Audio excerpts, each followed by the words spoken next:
Oke, salam dan salam sejahtera dan pencerahan saya. Istilah pati menang yang mana daripada semalam sehingga hari ini saya lihat begitu trending di media-media mengatakan pati menang menghadap Yang di-Pertuan Agong. Dan di sini kita lihat juga bahwa kita tahu apa yang trending di media hari ini yaitu angka 114 yang kita tahu.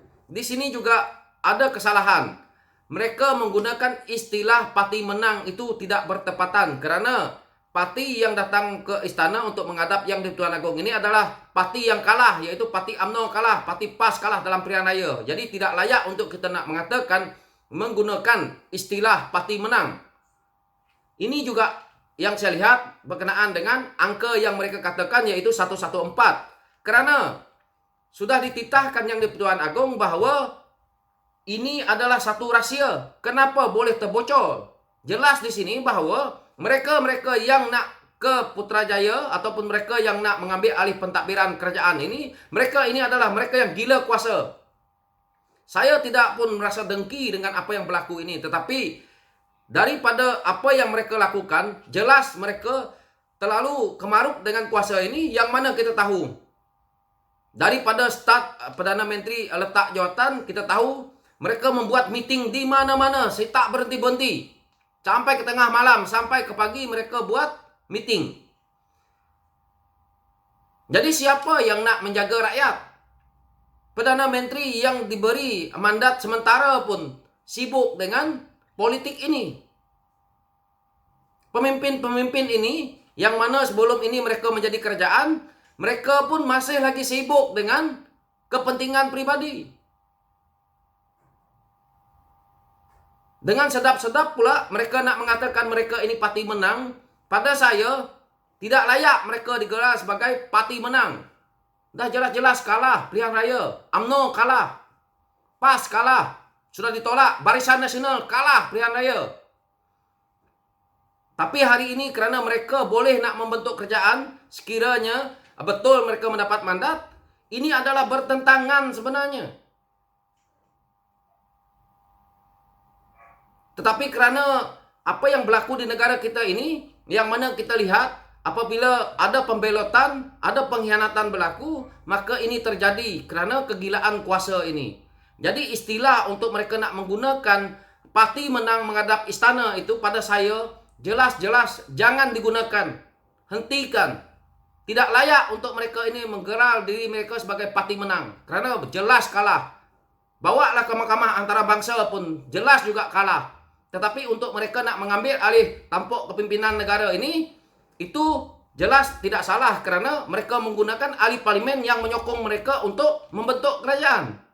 Inilah satu yang kita lihat kelompongan, satu kelemahan yang ada dalam pentadbiran negara kita ini. Yang mana apabila berlaku hal seperti ini, parti kalah pun boleh nak memerintah. Ini adalah sepatutnya kita perlu lihat di waktu akan datang. Kerana tidak mahu lagi perkara ini berlaku.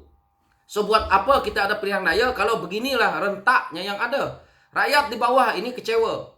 Tetapi bagaimana kita nak bersuara? Kita hanya mampu untuk menunggu PRU ke-15 untuk menghumban mereka ini. Ini adalah yang kita lihat taktik kotor yang dimainkan oleh ahli-ahli politik lama kita ini, yang mana mereka ini ingin kekal berkuasa demi tembolok mereka sendiri. Mereka lah yang nak pakai Porsche, nak pakai Ferrari, nak ada banglo 10 biji, 20 biji. Kita rakyat dimakan garam. Jadi berhentilah daripada kita nak menyokong ahli politik yang gila seperti ini. Sampai bila kita ini nak ditekan seperti ini hidupnya? Jika rakyat di bawah tidak mahu memikirkan isu ini, masih memikirkan slogan yaitu apabila pihak memerintah dapat e-wallet RM30. Hentikan pemikiran seperti ini. Sampai bila kita ini nak berharap tongkat? Sampai bila kita ini tidak nak mencari satu peluang? Kenapa kita nak menunggu daripada kerajaan? Selagi kita boleh mampu, kita buat apa yang kita mampu. Jangan kita berharap. Inilah masalah kita. Apabila kita ni sebagai orang Bumi Putra menunggu projek-projek tender-tender ataupun rasuah-rasuah daripada kerajaan. Menunggu untuk mendapat jawatan-jawatan daripada kerajaan. Tidak bolehkah kamu menjadi seorang pejuang? Tidak bolehkah kamu bekerja? Tidak bolehkah kamu mencari rezeki dengan hasil titik peluh sendiri?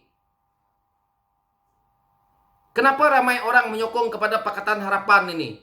Ramai orang tidak menyokong kepada mereka-mereka yang ada di parti pemerintah hari ini. Karena inilah perubahan tuh yang mereka mahu. Ramai kawan-kawan saya yang mana menyokong parti UMNO, parti PAS yang ada, parti Bersatu nih. Apabila saya tanya mereka-mereka yang mungkin ada sedikit jawatan di sana, harapan mereka ingin mendapat satu projek daripada kerajaan. Apa dia nih? Sampai bila kita nak berubah? Ini nasihat saya sebagai rakyat lah, kepada rakyat kawan-kawan yang lain lah. Hentikanlah. Apakah kamu orang sanggup memberi makan kepada anak isteri, keluarga kamu dengan duit rasuah ini? Jadi inilah yang berlaku. So, saya lihat sisi ini tadi, yang mana apabila saya tegur di menggunakan istilah parti menang ini, sepatutnya mereka tidak layak untuk menggunakan parti menang ini. Dan di sini kita lihat bahwa mereka sebenarnya kemaruk untuk menjadi Perdana Menteri, karena kalau mereka tidak dapat jawatan ini, mereka tidak dapat nak meneruskan apa agenda mereka, yaitu nak merompak lagi wang rakyat demi tembolok mereka sendiri dan kepentingan kroni-kroni mereka. Ini adalah satu yang kita akan lihat apabila satu kerajaan baru terbentuk daripada recycle yang lama.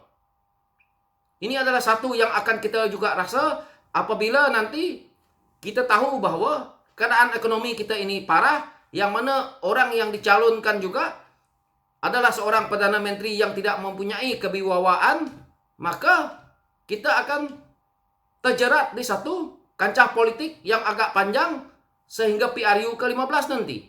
Maka untuk menunggu saat itu, mereka akan mengagihkan projek-projek tender-tender yang mana telah berlaku dalam kerajaan Perikatan Nasional ini, yang mana kita lihat dalam waktu sebulan berapa bilion mereka buat pinjaman. Siapa yang nak membayar utang ini? Yang nak membayar adalah daripada kita rakyat. Mainkan isu agama, mainkan isu kaum untuk nak mendapat undi, untuk mendapatkan mereka kekal berkuasa. Tetapi mereka lupa bahawa duit yang ada dalam kerajaan itu bukan duit mak bapak mereka, bukan duit saya, itu adalah duit rakyat. Duit rakyat itu bermaksud di situ ada kaum Melayu, ada kaum Cina, ada kaum India. Dan kita nak kena tahu bahawa duit juga yang terbanyak di situ adalah daripada kaum-kaum yang berniaga. Siapa kaum-kaum yang berniaga di Malaysia ni? Jadi tidak perlu kita resist yang mana duit yang masuk ke kantong kerajaan itu daripada hasil cukai-cukai mereka yang berniaga, yang itu juga adalah daripada kaum Cina, kaum India, kaum-kaum lain. Tetapi apabila kamu orang pegang kerajaan, kamu menghina, kamu menghumban kaum-kaum lain, itu adalah pada saya sangat bertentangan, kerana kamu orang ambil duit gaji daripada kerajaan, ambil projek tender daripada kerajaan, hasil-hasil duit rakyat nih, apakah itu halal bagi kamu? Itulah sebab mereka ini sampai tak tidur, meeting tiap-tiap hari, demi untuk nak mengekalkan diri mereka berkuasa, yang mana mereka menslogankan tidak mau bergabung dengan kleptokrat. Siapa dia kleptokrat tu? Yang sampai hari ini masih juga orang yang sama yang nak pergi menghadap istana. Jadi di sini mereka menipu rakyat. Inilah pemimpin mereka. Kenapa saya tidak gemar dengan pemimpin UMNO, pemimpin PAS, pemimpin Bersatu ini? Kerana sikap mereka yang hipokrit seperti ini. Mereka juga munafik. Jelas ini. Itulah mereka ini yang mana menyusahkan rakyat. Jadi untuk mereka yang fanatik, yang memang ada kepentingan nak menyokong, ya teruskan. Saya percaya rakyat tidak semuanya bodoh dan diperbodohkan selamanya dengan isu-isu yang mereka mainkan ini. So sekian pencerahan saya. Thank you.